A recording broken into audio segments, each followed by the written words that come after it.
witness. That's not a witness. All praise for that. Let's get into the Sharash Ibar. I don't think we're going to get into oaths and covenants. Most High will be done. This one is a repeat. This is a repeat. But I heard them again. You know, the Christmas carols was being sung. So I said, oh man. I said, let me repeat this and share this with the Masha Pop. So this is going to be a repeat, an easy one. But we're going to put some culture back into it.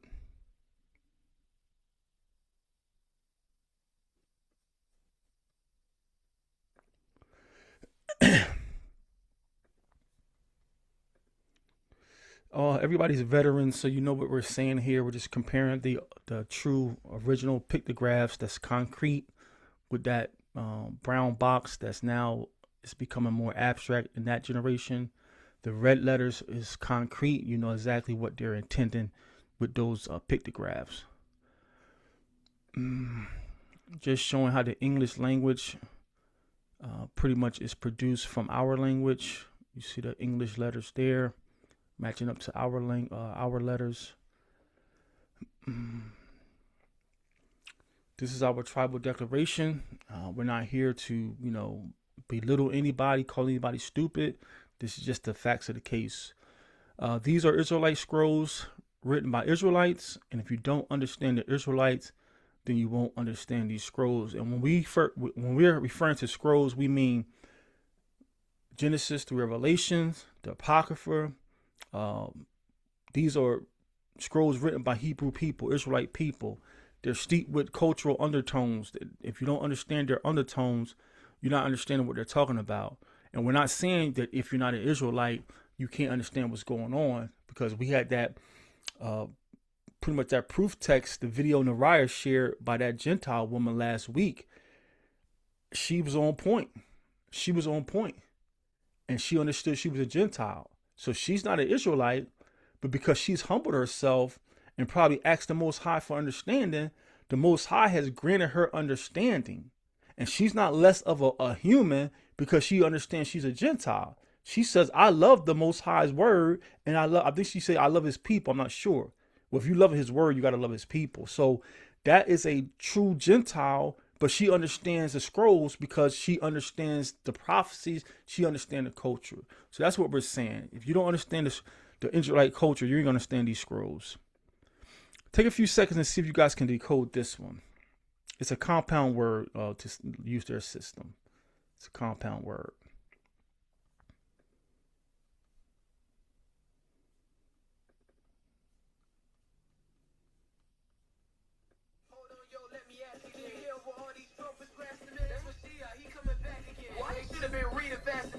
With the art doors open now, it's oh well, hope you ready for action, man. If he ain't real, why I'm rapping it? Seven skills, get ready for traction. Get ready for the fall of the baptism. Get ready for the fire.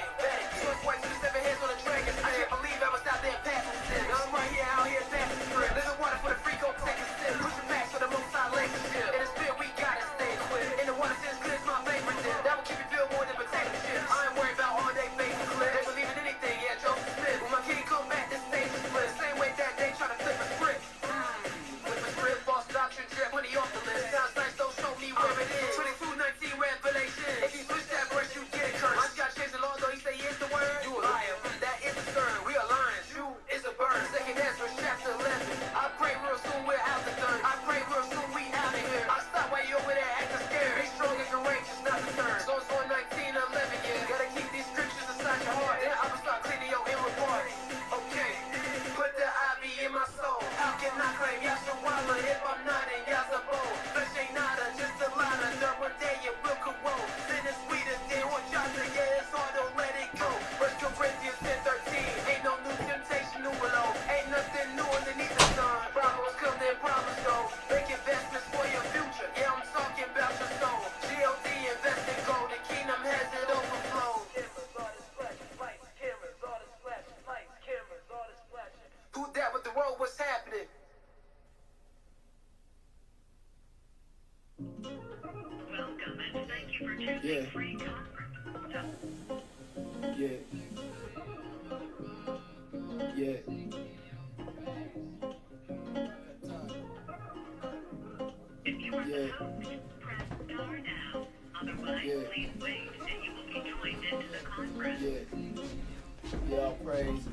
How we doing? Anybody need more time? You guys doing good?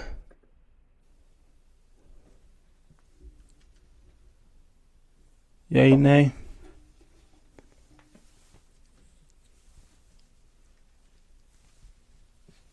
Anybody get anything for this?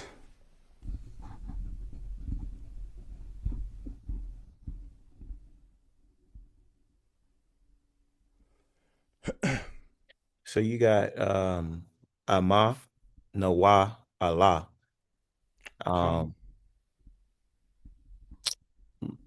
I didn't break it down to each and what each one meant yet, but I know Amanah with, I don't know if it might be a different character though for faith and power, but then this Amah would be people. But so I don't know any further than that. No, you're right on point. This is Amnawaahla. Amnawaahla. And I heard my job's choir singing that, and I actually was one of my greatest favorite Christian songs. All praise Emmanuel. You guys remember that song? All praise Emmanuel.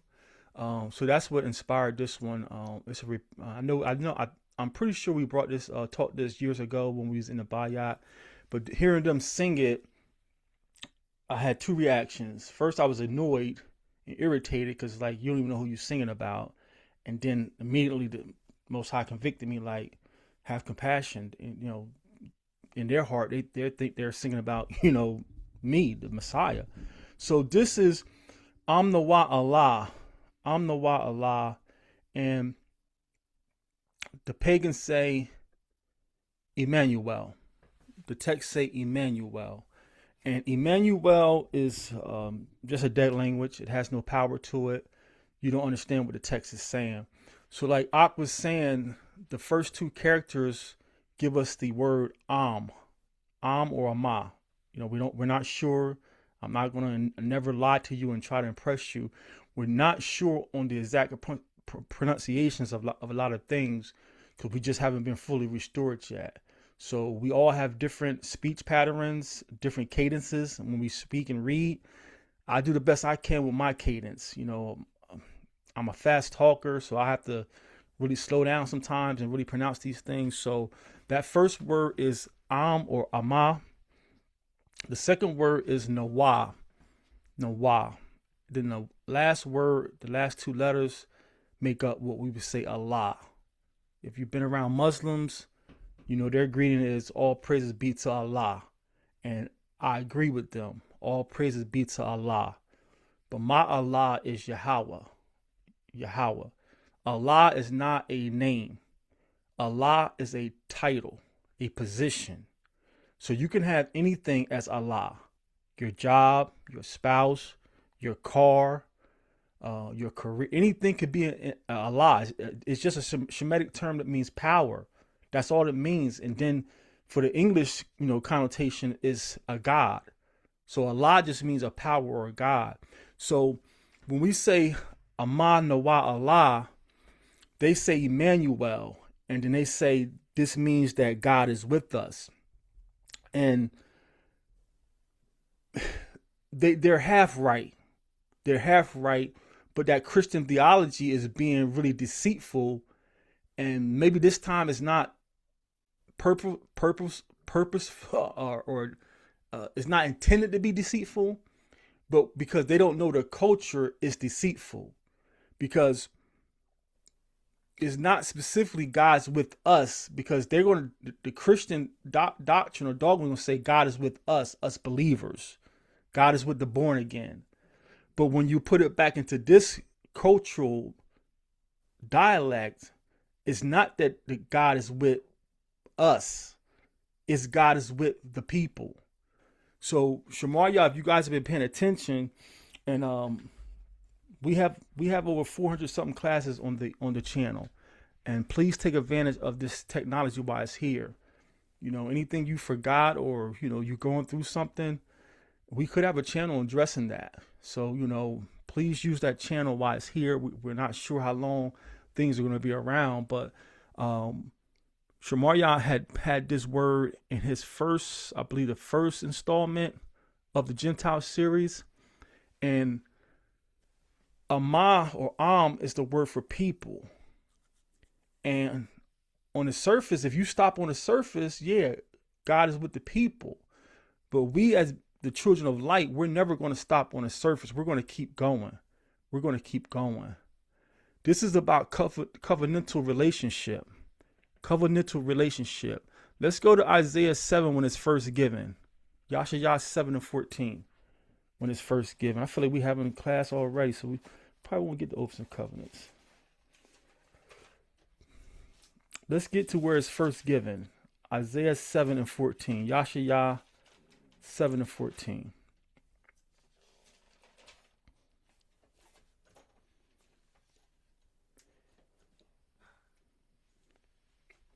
Shema. And I got you. You got it out of the water, out the bottom.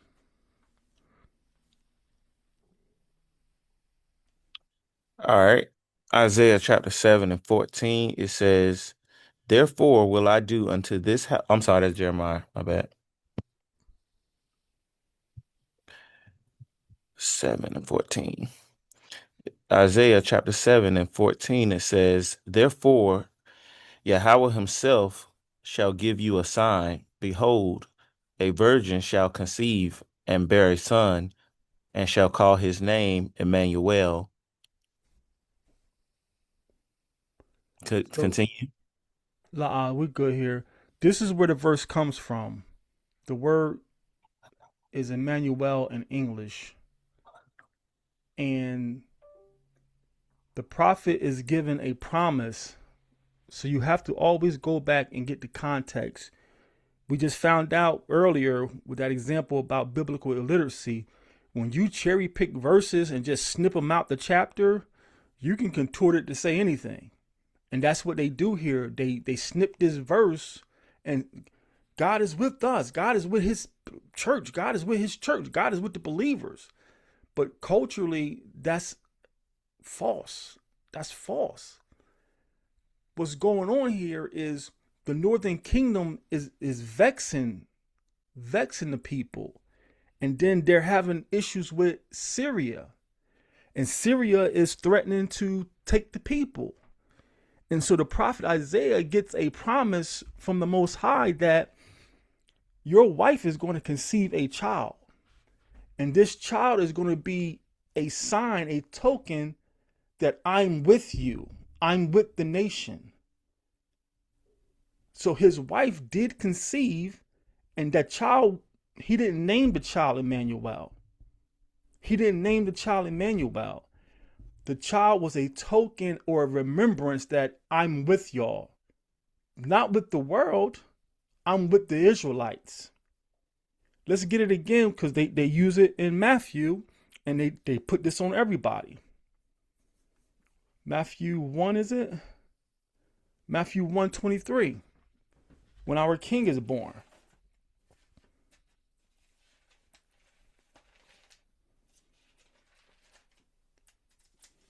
Matthew 1 and 23, it says, behold, a virgin shall be with child, and shall bring forth a son, and they shall call his name Emmanuel. Which being interpreted is God with us. God with us.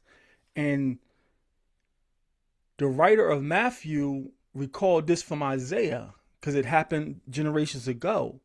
Now this new generation here is happening again. So it was hundreds of years between Isaiah's son and then the Most High's son. But both of these boys were tokens that I'm with the Israelites, not the world. Both of these births, both of these boys were signs that I'm with the people. I'm with the Israelites. Now, it just so happened that Isaiah physically touched his wife. I don't want to get into the virgin birth, but we're here now. But we have text here that alludes to this son is special because no man touched this woman. Because I got text that says, if I go back to Matthew,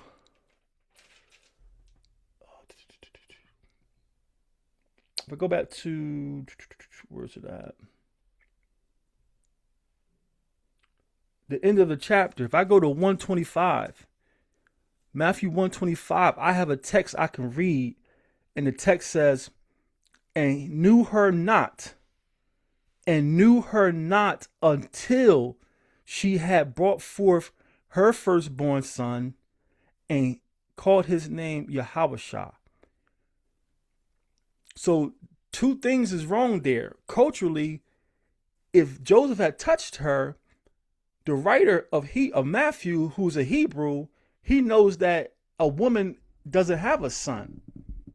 It's the man's son. So again, this is when, Father, you with your people. This is a proof text knowing the culture. It was right before your eyes the whole time. When the writer of Matthew said that he knew her not, he didn't say he knew her not again. It says Joseph knew her not till she brought forth her son. Culturally, Israelite, that is totally wrong. If a man slept with a woman, that's his seed. But this writer knew what was going on. And then one more indirect piece of evidence, 30 years later, when our Messiah, YAHAWASHAI, gets arrested, y'all remember Pilate was asking him questions and he was like really being sarcastic? What was one of the main questions Pilate asked YAHAWASHAI? Anybody remember? The most important one.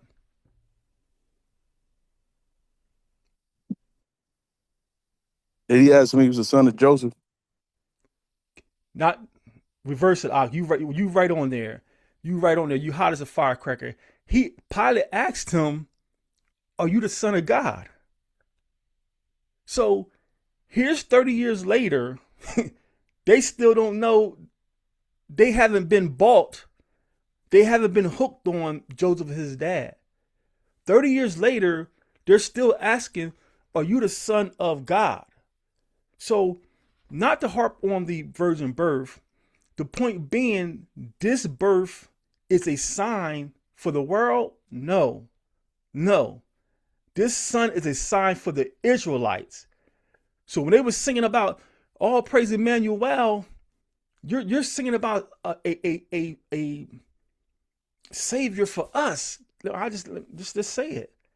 You're singing about Emmanuel, but you don't understand culturally that man is for the Israelites. Because I got the text right here. What is it?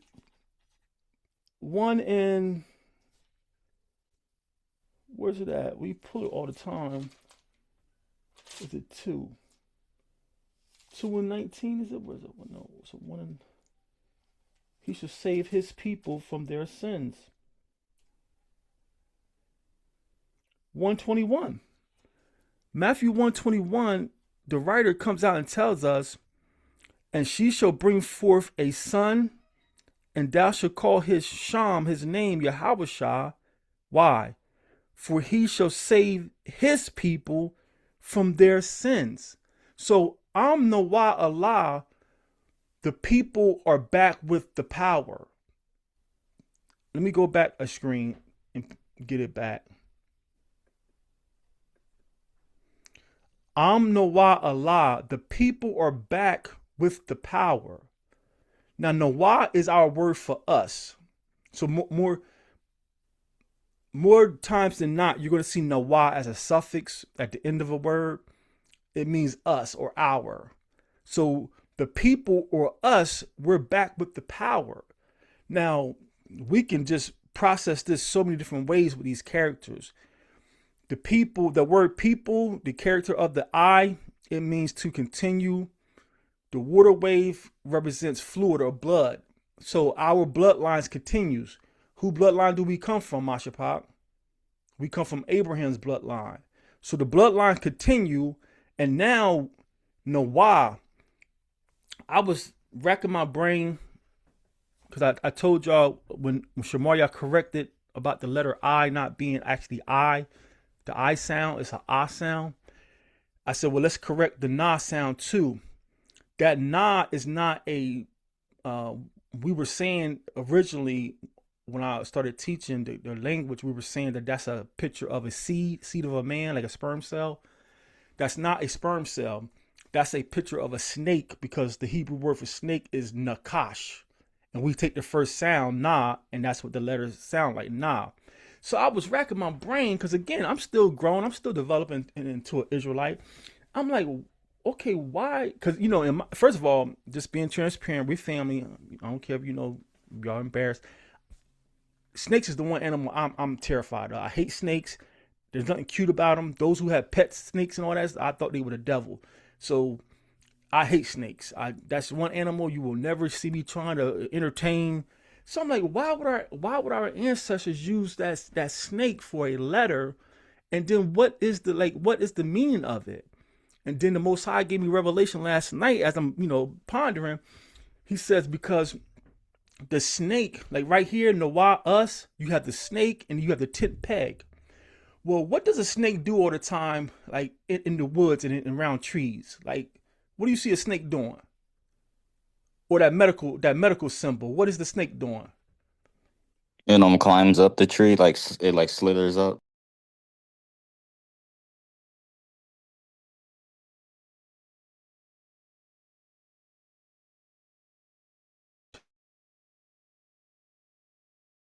It has a snake wrapped around something. So I said, oh, that makes sense because let's take the word Noah.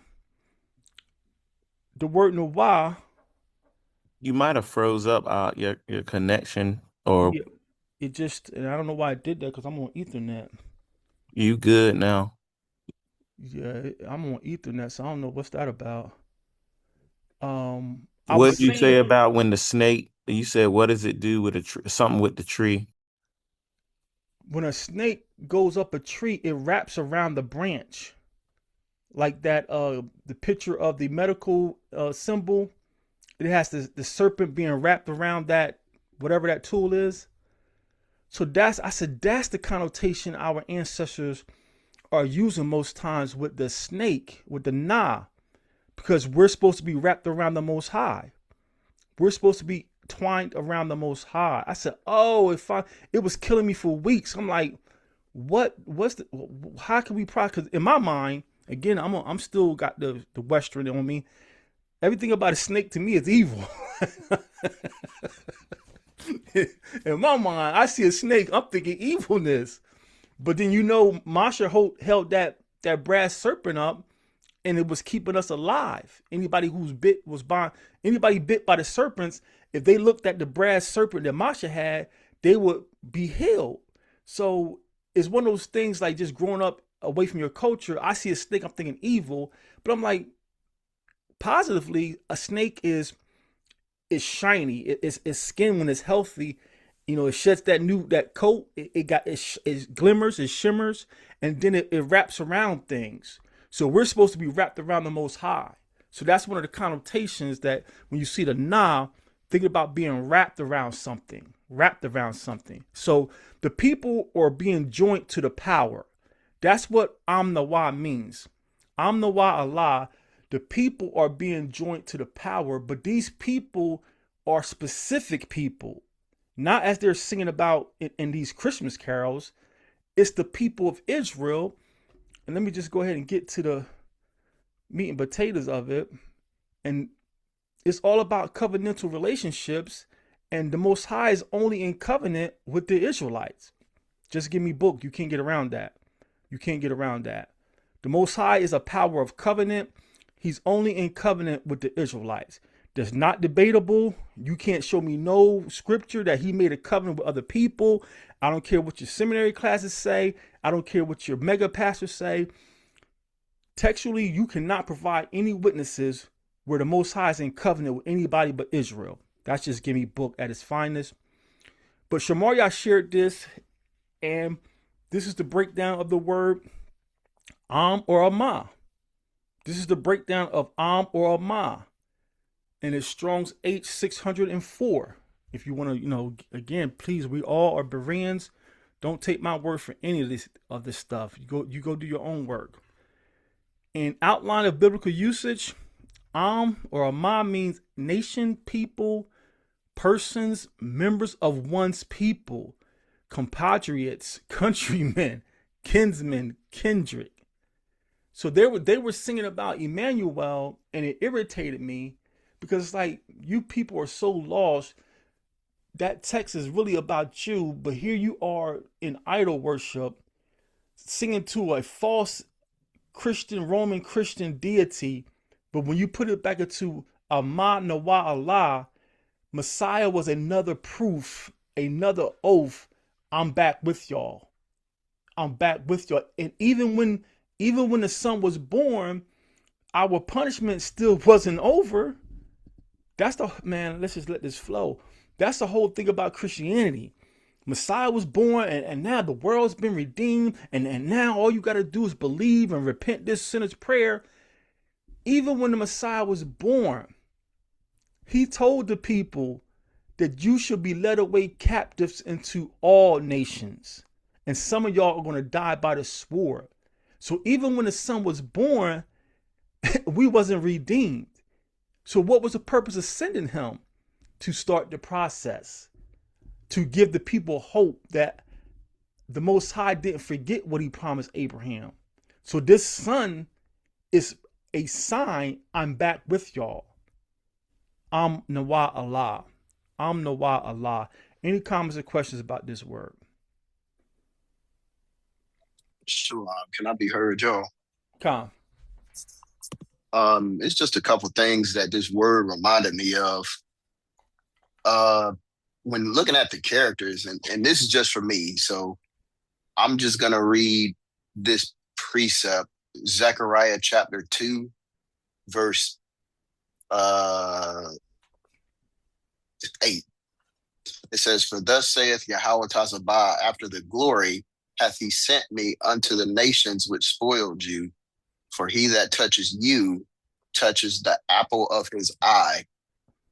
So just looking at that word Amnawaahla, the I and the M referring to kindred or people, I can see the Most High's people as far as the snake. And for the longest time, I've been meditating on the Na myself. And because it would make sense for me to be a root or a seed, but I know you said it's a serpent. I was like, well, how can something be established with a serpent? But when you said something a few minutes ago, when you said the shedding of the skin, it's like a renewing of something. Yeah. So looking at the the kindred has been renewed and resealed to the power. So looking at the word, it that's how that word came to life for me. And I use just that precept and that way of thinking to process the Amnawaahla. But I just wanted to comment on that because that precept made me think of it. And I was troubleshooting too. Me and my wife was troubleshooting together, and I was like, "Well, babe, how does a snake, get into the ground, or they're low to the earth, so they have to, because I don't know if any of y'all was wrestlers, but in wrestling, what the lower man wins, because the lower man has I guess a stronger base or center of gravity. So a snake is the lowest to the earth, so he's, for lack of a better word, he's grounded. A snake, because of his punishment, if you believe the story, I do, he lost his legs, but now because he lost his legs, he's grounded. So Nakash, a serpent, is grounded, or like Ox said, shed your skin. What did Paul say? We have to die daily. Renew your mind daily. You can't be harping on what happened yesterday, last month, last year. Renew your mind daily. So that's a great way to process that. A great way to process the Nakash. Anything else? Anyone else before we move on?